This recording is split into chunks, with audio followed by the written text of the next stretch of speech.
राष्ट्रीय सभी पार्टी की आज देखा जाए तो एक प्रेस कॉन्फ्रेंस है और तमाम मीडिया को आपने आमंत्रित किया है। तो सबसे पहले मैं मेनका शर्मा जी आपसे ही जानना चाहूंगा, आज तमाम मीडिया को आपने आमंत्रित किया है, किन मुद्दों को लेके आपने मीडिया को आमंत्रित किया है? नमस्कार, मैं मेनका शर्मा, मैं राष्ट्रीय दल पार्टी की प्रधान महासचिव हूँ। आज की हमारी जो प्रेस कॉन्फ्रेंस है, इसका मुख्य कारण ये है कि मैं सबको ये बताना चाहती हूँ कि जो राष्ट्रीय दल पार्टी है, वह काफ़ी लंबे समय से यहाँ पे पूरे उत्तर प्रदेश में काम कर रही है और हमारी जो हम इसलिए काम कर रहे हैं, हम चाहते हैं कि जो हमारी जनता है, उनको जो मूलभूत सुविधाएँ जो सरकार से नहीं मिली हैं, वो मिले। जो बेरोज़गारी आज पूरे देश में फैली हुई है, कैसे उसका निपटारा किया जाए।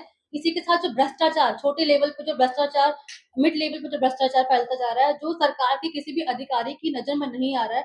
हम चाहते हैं कि वो भ्रष्टाचार कैसे न कैसे करके हमारे देश से खत्म हो, ताकि जो आज गरीब है, उसको उसका हक मिले। और इसी वजह से हम पिछले 5 साल से लगातार संघर्ष कर रहे हैं, पूरे उत्तर प्रदेश में, और अब हम अन्य क्षेत्रों में जाके भी काम करेंगे। हमारा जो संगठन है, वो दिन-प्रतिदिन मजबूत होता जा रहा है और अब हम दिल्ली, हरियाणा, मध्य प्रदेश, पूरे उत्तर प्रदेश और अन्य क्षेत्रों से भी काम कर रहे हैं।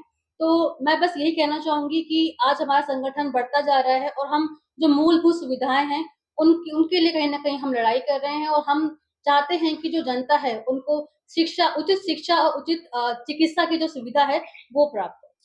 अरे मेनका जी, देखे जाए इस देश के अंदर 85% की जो आबादी है वो कहीं ना कहीं एक शोषित पीड़ित वंचित समाज से बिलोंग करती है। क्या अपनी पार्टी में उनके लिए भी कुछ स्थान है? बिल्कुल, हमारी पार्टी में हर वर्ग के व्यक्ति का वेलकम है। हर गरीब, हर मध्यम वर्गीय जो भी व्यक्ति है, सबका वेलकम है और हम चाहते हैं कि हम सब एक साथ मिलकर काम करें जनता के लिए। जो एक सरकार जो 10 साल पहले भी थी, उसने भी नहीं किया था, जो 10 साल से है, उसने भी ऐसा कुछ खास करके नहीं दिखाया है। तो यही कारण है कि आज हमने ये संगठन बनाया है और हम चाहते हैं कि भारत का प्रत्येक व्यक्ति हमारे साथ जुड़कर काम करे। देखा जाए खुद आप एक युवा है, लेकिन देश के अंदर इस समय जो वर्तमान सरकार है वो कहीं ना कहीं युवाओं को बेरोजगार करने का काम कर रही है। अगर वो रोजगार की बात करते हैं तो उनको लाठी डंडा मिलता है या पकोड़े तलने की बात की जाती है। तो क्या राष्ट्रीय सभी पार्टी के पास उनके लिए भी कुछ है?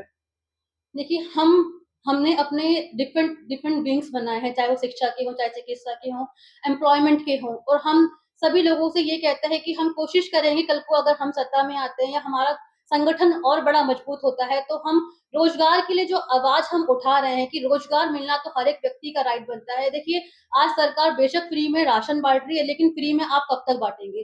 फ्री कोई सॉल्यूशन नहीं होता। आप रोजगार दें, जनगणना करें कि हर घर में कितने लोग रहते हैं और कितनों के पास रोजगार है कि नहीं है। प्रत्येक घर से एटलीस्ट 2 से 3 लोगों के पास रोजगार होना चाहिए। तो फ्री में राशन बांटने का जो ये प्रोसेस इन्होंने चलाया है, ये खत्म ही हो जाएगा। हर व्यक्ति कमाएगा और हर व्यक्ति अपने अनुसार खर्च कर सकेगा और खा सकेगा। राष्ट्रीय सदल पार्टी के राष्ट्रीय अध्यक्ष अंकित गुप्ता जी हमारे बीच हैं और देखा जाए आप कहीं ना कहीं पार्टी को एक तरीके से सींचने का काम कर रहे हैं। तो पार्टी के विषय में सबसे पहले थोड़ा सा विस्तार हमारे दर्शकों के बीच में रखेंगे, क्या है पार्टी?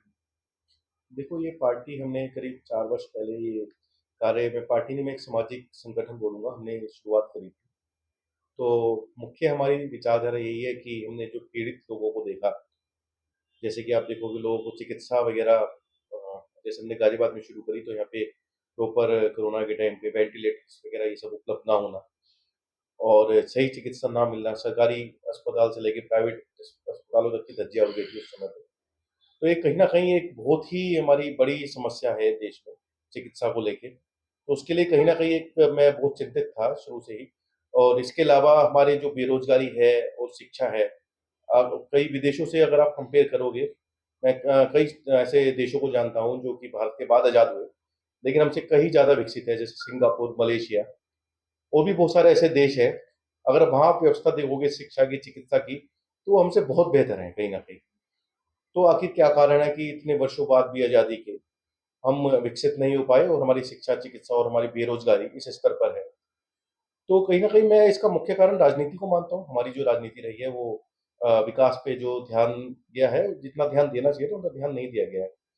इसी कारण से आज हम पीछे हैं। तो इसी सोच को लेके हमने एक पार्टी बनाई है कि हम कोशिश करेंगे कि हम ज़्यादा से ज़्यादा पहले लोगों को जागरूक करें इसके बारे में कि उचित शिक्षा और उचित चिकित्सा मिले लोगों को और हम सरकारों से यही एक प्रयास करते हैं, आवाज़ उठाते हैं सरकारों से कि वो लोगों को, जनता को एक सही शिक्षा और सही चिकित्सा दें और बेरोज़गारी से मुक्त करें भारत। अंकित जी, देखा जाए 4000 से ज्यादा इस समय भारत के अंदर राजनीतिक पार्टियां हैं और कहीं ना कहीं बहुत सारी पार्टियां तो केवल फंड के लिए ही बनाई जाती हैं कि बाहर से इधर-उधर से पैसा इकट्ठा किया जाए। क्या राष्ट्रीय स्वयं पार्टी का भी कुछ ऐसा है या इससे अलग हटके? देखो फंड से तो मुझे नहीं पता कि शायद ये लोग हो सकता है कि ऐसा काम करते हो कि फंड के लिए ये लोग काम करते हो, लेकिन मेरा तो सिर्फ एक ही उद्देश्य है, हमारी पार्टी के हर व्यक्ति को मैं कहता हूँ कि हमारा सिर्फ एक ही उद्देश्य है, जनहित के कार्य करना। जनहित के कार्य के साथ हम देश का विकास, हम चाहते हैं कि देश का विकास हो और हमारा देश भी कहीं पिछड़ा हुआ देश ना रहे। आज के समय हमारा देश बहुत पिछड़ा हुआ है, इतने वर्षों बाद भी, और वो हमारा एक उद्देश्य है। फंड की जहाँ तक बात है, हमारी पार्टी तो चलती ही चंदे से, हम तो कहते हैं कि हम तो लोगों से 10-10 रुपए लेके अपनी पार्टी को चला रहे हैं। हमारी पार्टी कोई रईस पार्टी नहीं है, ऐसा नहीं है कि हमारी पार्टी बहुत ज़्यादा उद्योगपति या बहुत ही बड़े बिज़नेसमैन व्यवसाय की पार्टी है। हमारी पार्टी एक साधारण सी पार्टी है, ये गरीब लोगों की पार्टी है। तो इसमें हम लोग कार्य करते हैं, जितने भी लोग हैं समाज सेवी टाइप के लोग हैं, हमारे जितने भी कार्य करते हैं, मैं खुद अपनी पार्टी के लिए कार्य करता हूँ, पैदल-पैदल घूमता हूँ, ऐसे हमारे लोग हैं। हमारे पार्षद प्रत्याशी हुए, वो जाके घर-घर लोगों से मीटिंग करते हैं, पैदल मिलते हैं। तो ऐसा नहीं है कि किसी पार्टी के लिए बहुत ज़्यादा धन खर्च करने की आवश्यकता होती है। आप में एक सामाजिक एक संकल्प होना चाहिए कि आप समाज के लिए कुछ करना चाहते हैं, उतना ही शायद मेरे विचार से पर्याप्त है। फंड की तो शायद आपको इतनी आवश्यकता है ही नहीं। अच्छा, भविष्य क्या है देखा जाए राष्ट्रीय स्वयं पार्टी के जो भविष्य की बात की जाए, वर्तमान की क्या योजनाएँ हैं? किस तरीके से पार्टी को जो है हम एक ऐसे पटल पे ले जाके खड़ा कर सकते हैं जिससे कि एक पहचान बने, एक नाम मिले? देखिए, भविष्य की अगर आज की मैं बात करूँ तो आज हमारा संगठन बहुत मजबूत है। हम उत्तर प्रदेश में अच्छी तरह से स्थापित हो चुके हैं, इसके अलावा मध्य प्रदेश, बिहार और हमारा उत्तराखंड, दिल्ली, सभी जगह से हम लोग